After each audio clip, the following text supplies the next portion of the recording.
গায়ে হাত দেয়, আমাকে ধর্ষণের চেষ্টা করে। আমার মা নেই, আমার বাবা খুব অসুস্থ।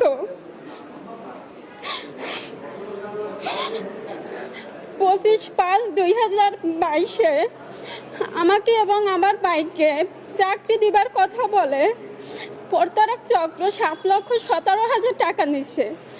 পরে তারা আমাদের চাকরিও দেয় না এবং টাকাও দেয় না। পরে তাদের বিরুদ্ধে আমি 25/5/2022 মঠবাড়িয়া থানার সাবেক ওসি নুরুল ইসলাম বাদল তার বরাবর প্রতারক চক্রের বিরুদ্ধে পাওনা টাকা উদ্ধারের জন্য অভিযোগ করি।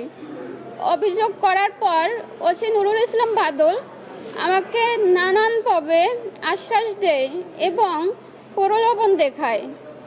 পরে 27/5/2025 তারিখে আমাকে ওসি নুরুল ইসলাম বাদল থানায় ডাকে। আমি থানায় ডাকলে সে থানার পাশে নারী শিশু রিক্সে আমাকে বসতে বলে।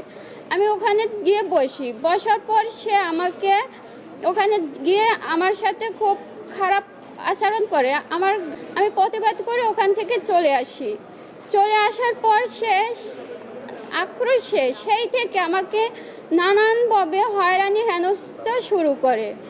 একের পর এক মানুষ দিয়ে আমাকে মিথ্যা মামলা